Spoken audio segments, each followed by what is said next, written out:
Hello guys, आपका मेरे channel smart study में स्वागत है। आज हम क्लास 8th का इंग्लिश का जो एनुअल एग्जामिनेशन प्रैक्टिस पेपर है उसे सॉल्व करते हैं। तो आइए स्टार्ट करते हैं। इसका एग्जैक्ट पैटर्न वही होने वाला है जो आपका एग्जाम का होने वाला है। यहाँ पे दिया गया है सेक्शन ए 14 मार्क्स का है, सेक्शन बी यहाँ पे 12 मार्क्स का है, सेक्शन सी ग्रामर है जो कि 14 मार्क्स का है और सेक्शन डी है जो लिटरेचर से रिलेटेड है 20 मार्क्स का है। तो हम सेक्शन वाइज सारे सैम्पल पेपर को सॉल्व करेंगे और समझेंगे क्योंकि बहुत इंपॉर्टेंट क्वेश्चन है। तो स्टार्ट करते हैं। सबसे पहले सेक्शन ए, हम यहाँ पर देखो रीडिंग दिया गया है, एक पैराग्राफ दिया गया है। Read the passage given below. Okay, plastic has become an inseparable part of the modern life. जो प्लास्टिक है वो जिसे हम अपनी लाइफ से सेपरेट नहीं कर सकते, वो मॉडर्न लाइफ का एक पार्ट बन चुका है।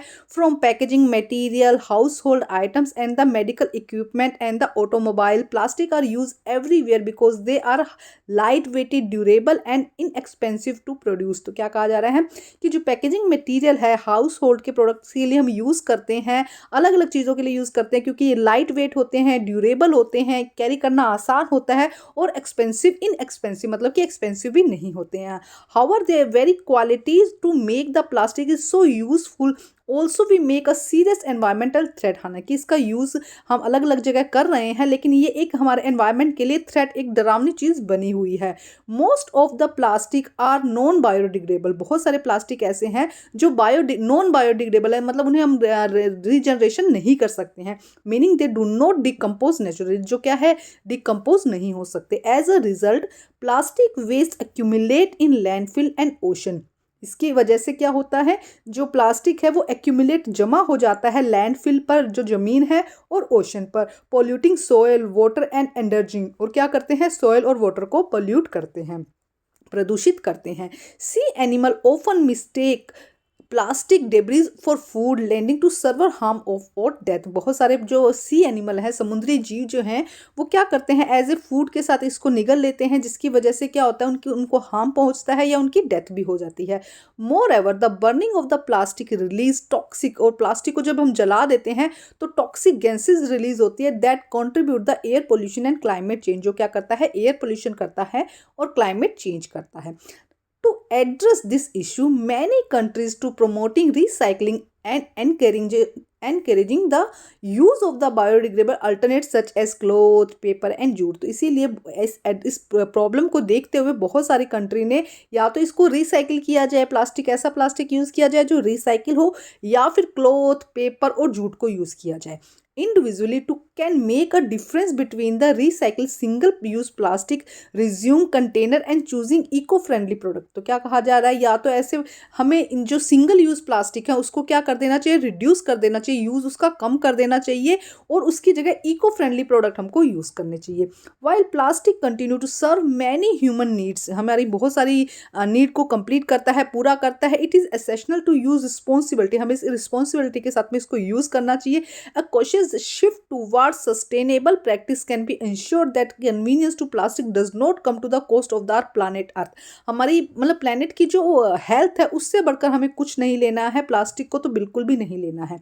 अब ये पैराग्राफ दिया गया है, अच्छे से मैंने आपको समझा दिया। अब इसी से रिलेटेड क्वेश्चन है। तो फर्स्ट क्वेश्चन क्या है, plastic are widely use because they are, plastic बहुत ज़्यादा यूज़ क्यों किया जाता है, क्योंकि बिकॉज बॉडी डिग्रेडेबल, बायोडिग्रेडेबल ये तो नहीं आ जाएगा, अभी हमने पढ़ा है light weight, durable and inexpensive. देखो बी आंसर करेक्ट लग रहा है, अभी मैंने समझाया है। Rare and difficult to product, heavy and reusable, तो ये सारे गलत हो जाएंगे, तो बी आंसर यहाँ पे क्या हो जाएगा, करेक्ट हो जाएगा। नेक्स्ट देखते हैं, major environmental problem with plastic is that, the major problem क्या है प्लास्टिक की, आर टू एक्सपेंसिव और रिसाइकिल, ये प्रॉब्लम नहीं है। डिकम्पोजर वेरी क्विकली, नहीं डिकम्पोजर भी नहीं होता, हमने पढ़ा है। Are non biodegradable and cause pollution, तो सी आंसर यहाँ पे क्या हो जाएगा, करेक्ट हो जाएगा। मैं पढ़ते ही समझ में आ गया।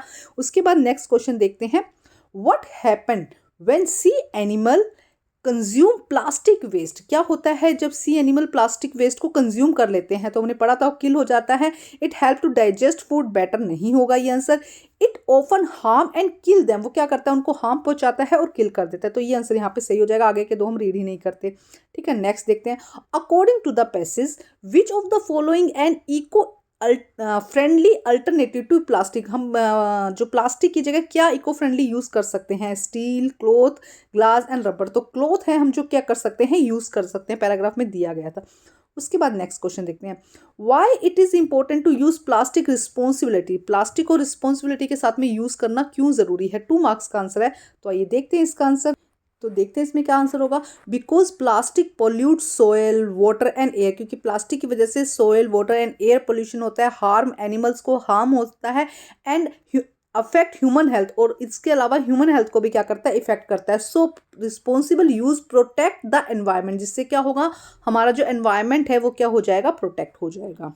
अगर पैराग्राफ में से लिखना है तो हम यहाँ पे लिख सकते हैं, देखो यहाँ से लिख देंगे, while plastic continue to serve many human needs it is essential to use it responsibly, a considerate shift towards sustainable practice can ensure that the convenience to the plastic does not come to the cost of our earth planet या planet health. तो यहाँ से अगर आपको paragraph में से लिखना है तो आप यहाँ से इसको लिख सकते हैं। नेक्स्ट क्वेश्चन देखते हैं यहाँ पे क्या कहा गया है। नेक्स्ट क्वेश्चन देखिए, हमें ट्रू एंड फॉल्स बताना है। Burning plastic is a safe and effective way to the get rid of, plastic को जलाना सेफ है और अच्छा इफेक्ट है इसे खत्म करने का, नहीं, इससे क्या होता है, एयर पोल्यूशन होता है। तो ये स्टेटमेंट कैसी हो जाएगी, फॉल्स हो जाएगी। अब हम नेक्स्ट देखते हैं, नेक्स्ट सेकंड पैराग्राफ दिया गया, इसे भी रीड करते हैं, समझते हैं और उसके बाद में नेक्स्ट क्वेश्चंस करेंगे। Energy is the driving force behind modern life, energy क्या है, एक मॉडर्न लाइफ का मेन क्या है, फोर्स है जिसकी वजह से जो लाइफ है वो चल रही है। It is power are home school transport and industries, ये पावर है, इसी की वजह से, एनर्जी की वजह से हम क्या हो रहे हैं, होम स्कूल या ट्रांसपोर्ट क्या हो रहे हैं, इसकी वजह से चल रहे हैं। However much of this energy still come to the non renewable sources such as coal oil and natural gases, इसका यहाँ पे कहा गया है कि जो भी एनर्जी है वो नॉन रिन्यूएबल सोर्स से हमें मिल रही है, चाहे वो कोल हो, ऑयल हो या नेचुरल गैसेस हो। This fuel release carbon dioxide when burn, जब ये जो फ्यूल है ये जलते हैं तो कार्बन डाइऑक्साइड को बर्न करते हैं, कार्बन डाइऑक्साइड क्या होती है, रिलीज होती है। Contribute to the air pollution and global warming, जिसकी वजह से एयर पोल्यूशन और ग्लोबल वार्मिंग होती है। According to the international energy agency IEF, about 65 of the world's electricity is the still produced from the fossil fuel, क्या कहा जा रहा है कि IEA ने क्या कहा है कि 65% ऑफ इलेक्ट्रिसिटी अभी भी हमें फॉसिल फ्यूल से मिल रही है। To reduce environment damage country are shifted towards renewable energy sources like solar wind hydro and geothermal power. तो इसी को जो एनवायरमेंटल डैमेज हो रहा है इसको बचाने के लिए आजकल ये कह देंगे कि हम जो एनर्जी है वो रिन्यूएबल एनर्जी में सोर्स में चेंज हो रही है, उसकी जगह आजकल हम कोयल और ऑयल और नेचुरल गैसेस के बजाय solar wind hydro and geothermal powers को यूज़ कर रहे हैं। These resources are natural unlimited and do not harm to the planet, ये कैसी है, नेचुरल है, अनलिमिटेड है, उसके साथ में क्या है, डू नॉट, हमारी प्लेनेट को हार्म नहीं कर रहे हैं। In 2023 renewable resources provide near by 30 of the global electricity and this number is rising, वो क्या कह रहे हैं कि 2023 में अगर हम बात करते हैं तो रेन्यूएबल रिसोर्सेज जो प्रोवाइड किया गया 30% जो ग्लोबल इलेक्ट्रिसिटी है वो इंक्रीज हुई है। In India for instant rank among the top 5 nation solar energy production, और इंडिया की अगर हम बात करते हैं तो टॉप 5 सोलर एनर्जी के लिए उसमें रैंक में आता है। Renewable energy not only help fight climate change but also create million of green jobs, जो रिन्यूएबल एनर्जी है वो क्या है, क्लाइमेट चेंज में तो हेल्प करता ही है, उसके लिए तो लड़ ही रहा है, उसके अलावा क्या है, ग्रीन जॉब भी क्या कर रहा है, अवेलेबल करा रहा है। Ensure energy security.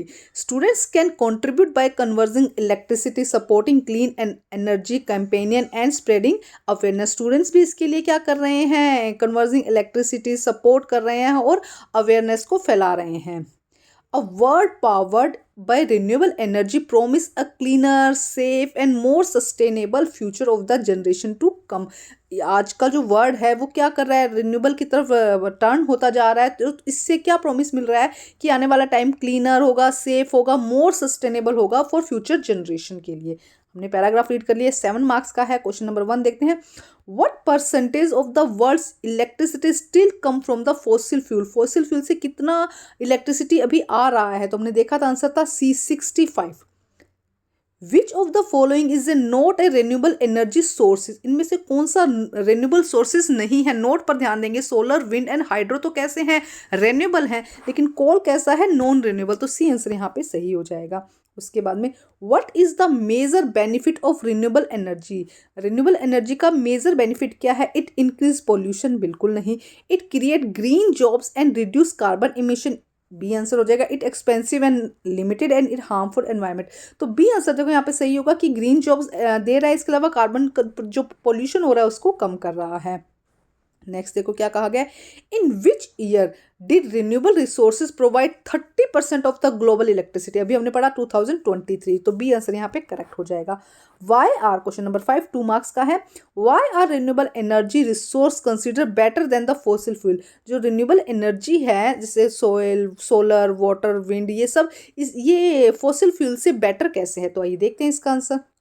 तो देखो क्या इसका आंसर होगा, they are clean, unlimited, reduce pollution and help fight climate change. देखो क्या है, क्लीन है, अनलिमिटेड है, रिड्यूस पॉल्यूशन को रिड्यूस करते हैं and help fight climate change, जो क्लाइमेट चेंज है उसके अगेंस्ट फाइट करते हैं, तो ये इसका आंसर हो जाएगा। अगर पैराग्राफ में से लिखना है तो आप यहाँ से लिख सकते हो। देखो मैं दोनों ही बता रही हूँ कि एग्जैक्ट आंसर में क्या लिखना है, और यहाँ से ये वाला जो है ये भी आप इसके आंसर में लिख सकते हैं, 5th के आंसर में, ठीक है। नेक्स्ट देखते हैं हम यहाँ पर।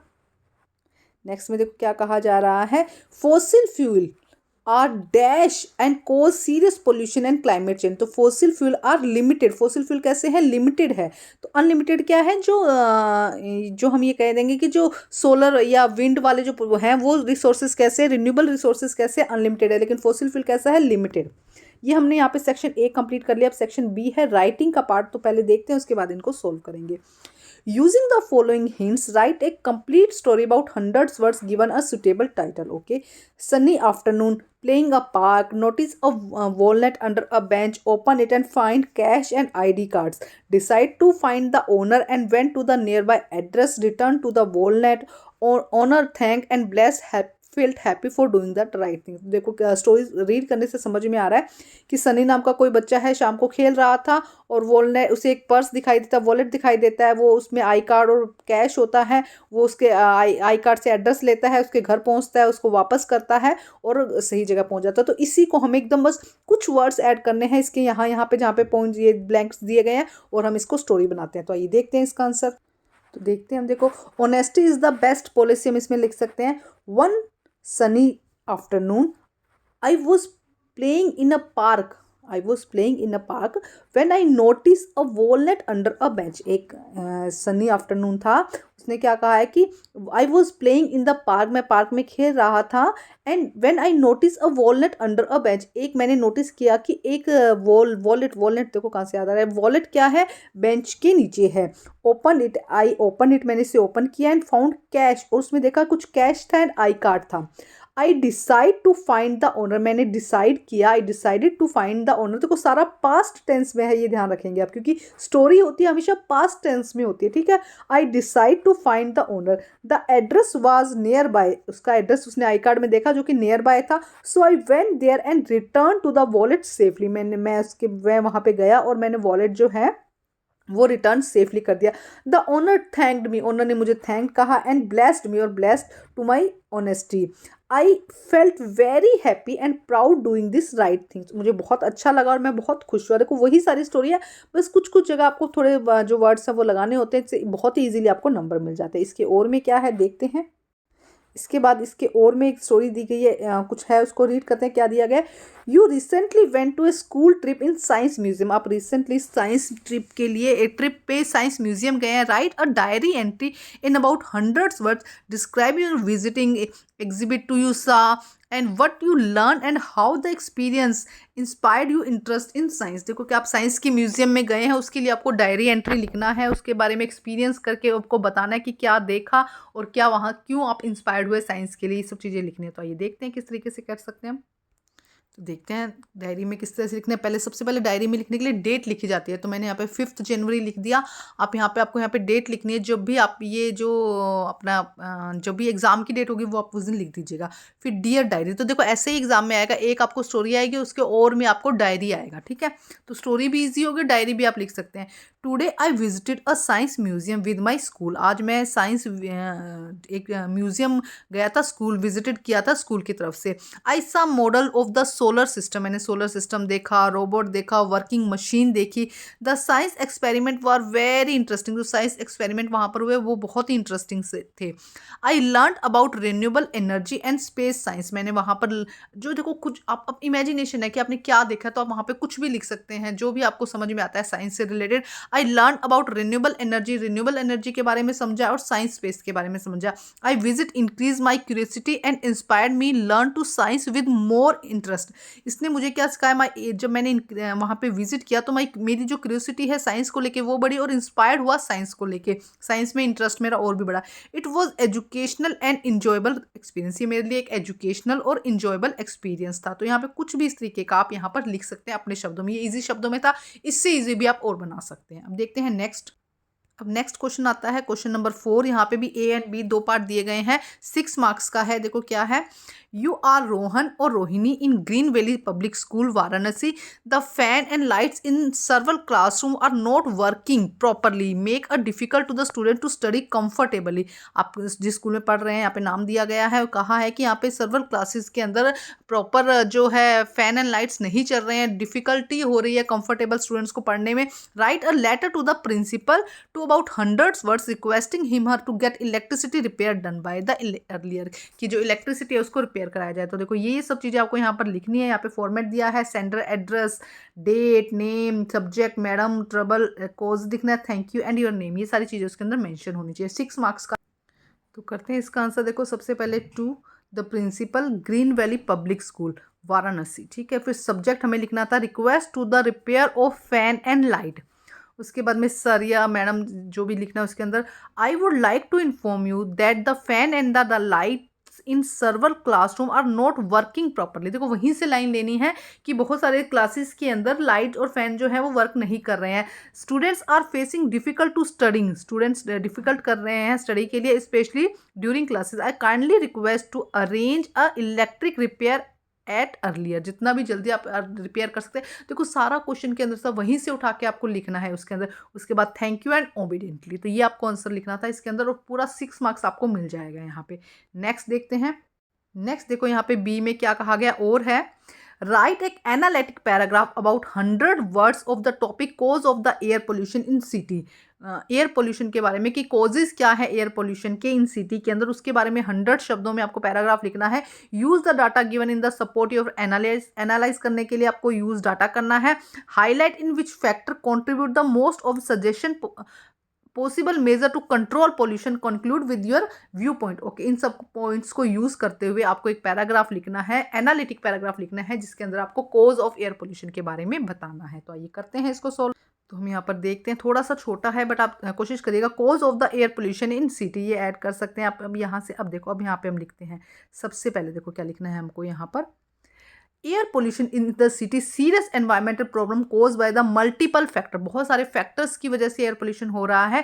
According to the given data vehicle emission in the largest contributor, जो डाटा दिया गया तो उसके अकॉर्डिंग कहा गया कि जो व्हीकल से पोल्यूशन निकलता है उसकी वजह से सबसे ज़्यादा पोल्यूशन होता है, about 45 of urban air pollution, 45% जो पोल्यूशन है वो व्हीकल से निकले वाले धुएं से ही है। The increasing number of the private vehicles and traffic conjunction release harmful gases like carbon monoxide and nitrogen oxide, तो उनसे कार्बन डाइऑक्साइड और कार्बन मोनोऑक्साइड, नाइट्रोजन ऑक्साइड निकलता है, जिससे पोल्यूशन बढ़ता है।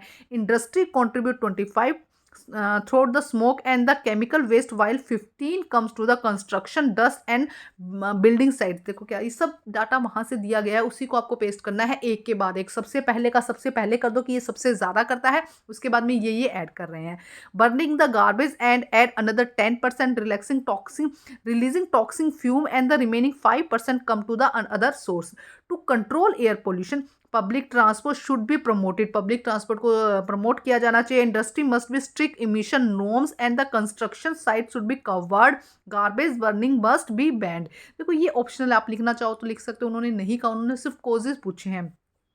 इन माई व्यू, लास्ट में उन्होंने कहा था अपना व्यू बताना है। In my view controlling vehicle emission in the most effective way to improve air quality in cities. तो देखो एयर पोल्यूशन से रिलेटेड है, सब कुछ पैराग्राफ से दिया है, कोजेज वहां पे सादे से दिया है, उसके बाद कोज लिख दो और आपका व्यू फाइनली क्या है। तो ये इस तरीके से आपको इसको थोड़ा सा मॉडिफाई करके आप लिख सकते हैं। नेक्स्ट देखते हैं।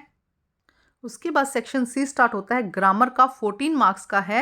यहाँ पे हमें चूज द कंजक्शंस यूज करनी है, 4 क्वेश्चंस करने हैं, 5 दिए गए हैं। तो देखो सबसे पहले, I wanted to go out dash it started raining. मैं बाहर जाना, I wanted to go out, मैं बाहर जाना चाहता हूँ, बट इट स्टार्ट रेनिंग, लेकिन बरसात शुरू होगी। तो लेकिन यहाँ पे आएगा तो क्या आएगा, बट। एंड नहीं आएगा, सो नहीं आएगा, बिकॉज नहीं आएगा। भी मैं बाहर जाना चाहता हूँ लेकिन बारिश शुरू होगी, तो यहाँ पे क्या आएगा, बट आएगा।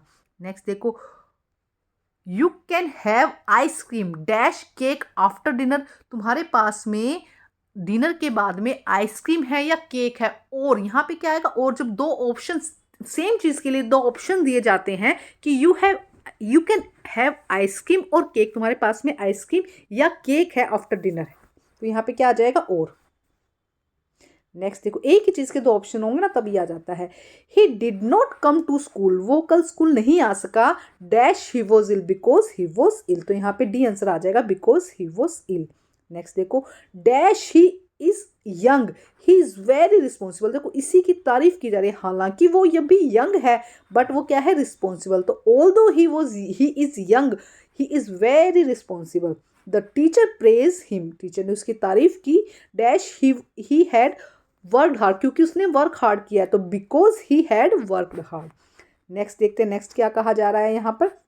नेक्स्ट में हमें एक लाइन दी गई है, स्टेटमेंट दिया गया है, उसमें से एरर ढूंढना है और उसका करेक्शन देखना है। तो ये करते हैं इसको स्टार्ट। तो देखते हैं सबसे पहले क्या कहा जा रहा है, she do not like eating mangoes. तो शी, देखो शी, जब भी शी ही आता है तो डू नहीं लगता, उसके साथ ईएस लग जाता है, तो डू यहाँ पे क्या हो जाएगा, एरर हो जाएगा, और डज यहाँ पे क्या हो जाएगा, करेक्शन हो जाएगी। तो क्या लिखेंगे हम, शी डू, यहाँ पे एरर हो जाएगी, she does not like eating mango, से मैंगो खाना पसंद नहीं है। ठीक है, उसके बाद नेक्स्ट देखो क्या कहा गया है, the boy was playing, the boys was playing in the park. तो बॉयज है, प्लूरल है, तो वॉज यहाँ पे क्या हो जाएगा, एरर हो जाएगा, और वर यहाँ पे क्या हो जाएगा, करेक्शन हो जाएगा। नेक्स्ट देखो, शी डिड नॉट सा him at the bus stop, उसने उसे बस स्टॉप पे नहीं देखा। तो जब डिड नॉट यूज़ कर लिया तो हमें सा यूज़ करने की ज़रूरत नहीं, हम सेकंड फॉर्म यूज़ करने की ज़रूरत नहीं, हम यहाँ पे लिखेंगे she did not see him, क्या एरर क्या होगी यहाँ पे, सी हो जाएगी, शी डिड नॉट, एक सेकेंड, शी डिड नॉट, यहाँ पे सा एरर हो जाएगा, सी आ जाएगा, see him at the bus stop. Next देखो क्या कहा जा रहा है, he is knowing the answer, she know the answer, she is knowing, ये करेक्ट नहीं होगा, इज नोइंग इज गलत आ जाएगा, यहाँ पे क्या आएगा, शी नो, वो आंसर जानती है, शी नोज द आंसर। ठीक है, उसके बाद देखो next, they have been working hard to for 2 year, वो यहाँ पे 2 सालों से काम करे, तो 4 नहीं आएगा, यहाँ पे आएगा सिंस आ जाएगा, यहाँ पे क्या आएगा, शी है, यहाँ पे क्या आएगा, they has been working for since 2 year, 2 सालों से यहाँ पर काम कर रहे हैं। ठीक है, उसके बाद नेक्स्ट देखते हैं, नेक्स्ट में यहाँ पे क्या कहा गया है, रिपोर्टेड स्पीच करनी है।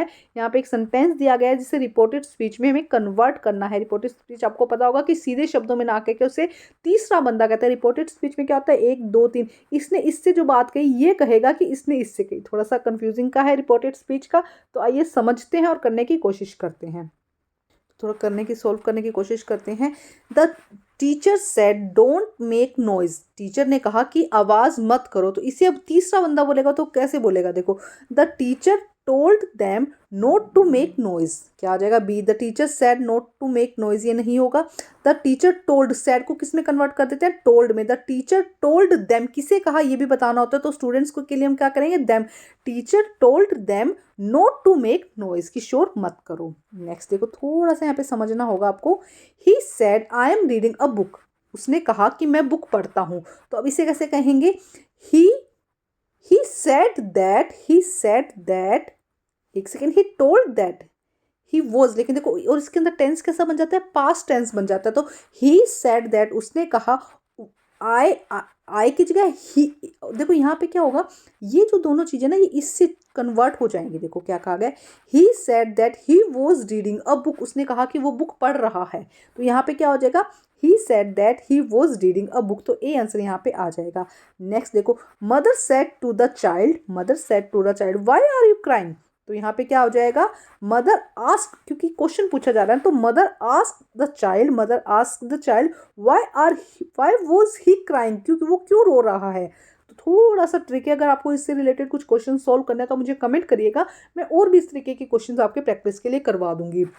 Mother ask the child why he was crying.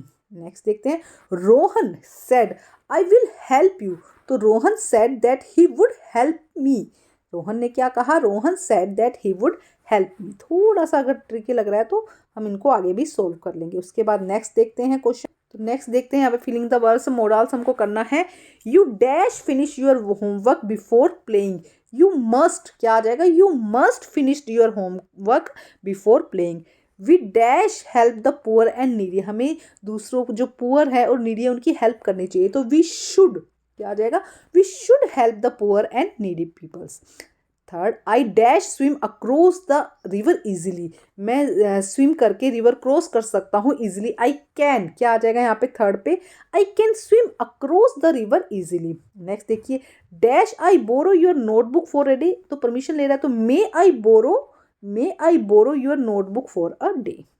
Next देखते हैं, अब हमारा यहाँ पे सेक्शन डी स्टार्ट हो रहा है, जो कि 20 मार्क्स का है। तो आइए स्टार्ट करते हैं। सबसे पहले यहाँ पे क्या कहा गया है, एक पैराग्राफ दिया गया है, बुक में से है, all these thought let me question myself as why people climbing mountain. यहाँ क्लाइंबिंग माउंटेन चैप्टर जो है समित वेदबिंदु उसमें से लिया गया, कहा गया है कि जो 1000 लोग ऐसे हैं, मैं ऐसा उनसे क्वेश्चन पूछना चाहता हूँ कि वो क्लाइंब्स माउंटेन्स पर क्यों क्लाइंब करते हैं। It is not easy answer the question, ये आंसर, इसका आंसर करना आसान नहीं है। The simplest answer would be it other have said because it is there it present great difficulties में, वो क्या कह रहे हैं कि भाई उनकी इसका आंसर देना आसान नहीं है, सबका अलग अलग आंसर होगा। It is present great difficulties, वहाँ पे बहुत सारी डिफिकल्टीज आती हैं। मैन टेक डिलाइट ओवरकमिंग ऑब्स्टेक्ल्स, मतलब लाइफ में जो दिक्कतें आती है उनसे क्या करना चाहते हैं, अपने आप को उभारना चाहते हैं। The obstacle are climbing the mountain are physically, ये एक फिजिकली प्रॉब्लम, मतलब चलने में चढ़ने में दिक्कत आती है तो एक फिजिकल प्रॉब्लम है। A climb of summit means endurance, precedence and the will be power, और ये सब चीज़ें क्या देती है, हिम्मत देती है। The demonstration of this physical quality do not doubt inherits as the form, ये जो दिक्कतें हैं ये जब हमें पावर मिलते हैं तो हमारे अंदर से हमें क्या मिल जाती है, शक्ति मिल जाती है इस चीज़ को अपनी पर्सनल लाइफ में जो प्रॉब्लम्स हैं उनको सॉल्व करने की, या जो है ना, ये यहाँ चैप्टर आपने समझ लिया होगा पहले ही, तो उसमें हल्का सा रीड करवा दिया। अब इसके कुछ क्वेश्चन है जिन्हें हमें सॉल्व करना है, तो इसके क्वेश्चन सॉल्व करते हैं।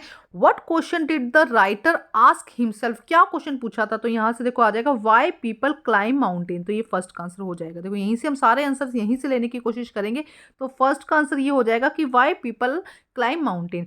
What quality does climbing a mountain demand, quality क्या चाहिए माउंटेन पे क्लाइंब करने के लिए, तो देखो यहाँ पे क्या चाहिए, endurance, patience and will power, ये सेकंड का आंसर हो जाएगा।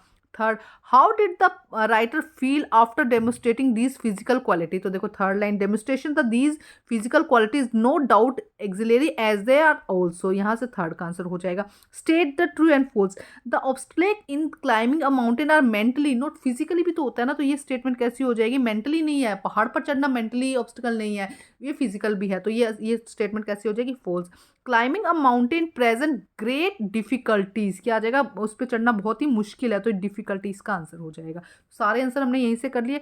नेक्स्ट देखते हैं, यहाँ पे 2 मार्क्स के 2 क्वेश्चंस करने हैं। देखो क्या है, I love to rise a summer morn when the bird singing a very tree, the distance husbands wind is horn and the skylark sing with me, oh what sweet company. देखो यहाँ पे the school boy में से दिया गया है और यहाँ पे क्वेश्चंस को सोल्व करना है। How does the poet feel a summer morning, किस तरीके का फील करता है, love to rise a summer morn. What does the what sound does the poet hear the morning, किस तरीके की साउंड उसे यहाँ पर सुनाई देती है। तो उसने यहाँ पे लिखा है ना, देखो क्या लिखा गया है, when a bird sing a very sing, birds की जो साउंड है वो उसको नजर आती है। What mood is express in these line, किस तरीके का मूड उसे नजर आ रहा है यहाँ पे। तो इन तीनों क्वेश्चन के आंसर हम साथ में ही देखते हैं, ये दिखाती हूँ। देखो इजी शब्दों में आंसर देखते हैं। सबसे पहले पोइट की फीलिंग कैसी थी, हैप्पी एंड जॉयफुल। साउंड कैसी उसे हर्ड हो रही थी, bird singing, hastens horn and sky heard की उसके साउंड फीलिंग हो रही थी। और उसका मूड कैसा था, चीयरफुल एंड लवली। ये सीधे सीधे एकदम सीधे सीधे आंसर हैं जो इसको मैं आपको यहाँ पर लिखने थे। नेक्स्ट देखते हैं हम। अब यहाँ पे हमारा जो लास्ट क्वेश्चन है वो है answer the following question about 30 to 40 words में हमको इसका आंसर देना है। 4 क्वेश्चन करने हैं, 5 यहाँ दिए गए हैं और 3 मार्क्स का है। तो एक एक क्वेश्चन देखते हैं। Who finally made the last bargain with the speakers, last में इस बार्गिन किसने किया था, द लास्ट बार्गिन चैप्टर से बताना है। तो देखते हैं आंसर। तो देखो क्या आ जाएगा, the speaker finally made a bargain, last bargain with a child to offer him nothing but play, it gave a true happiness and freedom. तो लास्ट में क्या हुआ था, किसने बार्गिन किया था, उस बच्चे ने बार्गिन किया था और उसने कहा था कि भाई मैं कुछ नहीं दूंगा बट खेलूंगा, यही वाली बात हुई थी ना। तो उसने कहा कि फाइनली जो किसने बार्गिन किया था, बच्चे ने किया था और इसने उसे फाइनली हैप्पीनेस दिया था और फ्रीडम दिया था। नेक्स्ट देखते हैं, आप थोड़ा और भी ऐड कर सकते हैं इसके अंदर। नेक्स्ट क्वेश्चन देखो, what quality of Jody are reveal in the story, जो जोड़ी ने फाइनली क्या इसके अंदर जो अपनी क्वालिटी है उसको दिया, कि किस तरह की क्वालिटी आपको उसके अंदर नजर आई। तो जोड़ी यहाँ पे किस तरीके का दिखा, Jodi is kind, compassionate, responsible and caring towards animal. मतलब वो कैसे था, काइंड था, कंपेसिनेट था, रिस्पॉन्सिबल था, वो उस बच्चे को, जोड़ी को, उस फोन को उसने छोड़ा नहीं, लेकर आ गया रिस्पॉन्सिबिलिटी के साथ में, एंड केयरिंग, और एनिमल्स की क्या कर रहा था, केयर कर रहा था। तो इसमें थोड़ी स्टोरी ऐड करके थोड़ा सा बड़ा भी आप इसमें आंसर लिख सकते हैं। आपको मेरे चैनल पर सभी सब्जेक्ट के सैम्पल पेपर मिल जाएंगे, आप वहां से उनको सोल्व कर सकते हैं। नेक्स्ट देखो, why was the author excited to meet Stephen Hawking? A visit to the Cambridge. देखो क्या, the author was excited to meet Stephen Hawking because he admire his intelligence and courage despite physical disability. मतलब वो उससे बहुत ज़्यादा inspired था उसकी intelligence से, और वो क्या चाहता था, करेज होना चाहता था उसकी फिजिकल इनकम्पेटिबिलिटी, मतलब फिजिकल वो था, डिसेबल था, फिर भी उससे वो बहुत ज़्यादा वो एडमायर हुआ, इसीलिए वो उससे क्या करना चाहता, मिलना चाहता था। नेक्स्ट देखो क्या है, what change occur in nature when monsoon arrive, जब मानसून आता है तो नेचर में क्या क्या चेंज आता है। अ शॉर्ट मानसून डायरी देखते हैं। तो देखो क्या है, with the arrival of monsoon insect come out, the earth cool down, life become active. वो कहते हैं जब भी मानसून आता है तो इंसेक्ट कम आउट, इंसेक्ट आ जाते हैं, कूल डाउन हो जाती है अर्थ, नेचर जो क्लाइमेट है वो अच्छा हो जाता है, लाइफ बिकम एक्टिव। अब हमारा लास्ट क्वेश्चन है, आपको मेरे चैनल पे सभी सब्जेक्ट के सैम्पल पेपर मिल जाएंगे, अपने फ्रेंड्स में आप ज़रूर शेयर कर दीजिएगा और इसके साथ अच्छे से लर्न कर लीजिएगा। बहुत ही इंपॉर्टेंट क्वेश्चन है इसके अंदर, और पिछले साल के पेपर भी आपको मेरे चैनल पे मिल जाएंगे, उनकी भी ज़रूर प्रैक्टिस करके जाइएगा। What illusion does the cricket song cricket a silent winter night on the grasshopper and the cricket, क्या उसने जब एकदम साइलेंट विंटर नाइट आई थी तो किस तरीके का इल्यूजन हुआ था क्रिकेट को, सॉन्ग, ये वाला जो फर्स्ट चैप्टर है वहाँ से आपको, क्रिकेट एंड द ग्रासहॉपर वाला चैप्टर है उसमें से आपको बताना है। The cricket song create illusion to warmth and the life during the silent winter. उसने क्या कहा, इस तरह का इल्यूजन कर दिया कि भी गर्मी है, वार्मथ आ रही है यहाँ पे ना, बट एक्चुअली ऐसा था नहीं, during the silent winter night. तो यहाँ पे सैम्पल पेपर कंप्लीट होता है, आप अच्छे से तैयारी करिएगा और अच्छे अच्छे नंबर लेके आइएगा। और कोई क्वेश्चन है, कुछ डाउट्स है तो उसके लिए कमेंट कर दीजिएगा, वो मैं आप लोगों के लिए सोल्व कर दूंगी। जहाँ पे दिक्कत आई है, समझ नहीं आया है क्वेश्चन, उनके लिए आप मुझे क्वेश्चन कर दीजिएगा, मतलब कमेंट कर दीजिएगा, मैं आपको उसके लिए सोल्व कर दूंगी। Thank you guys.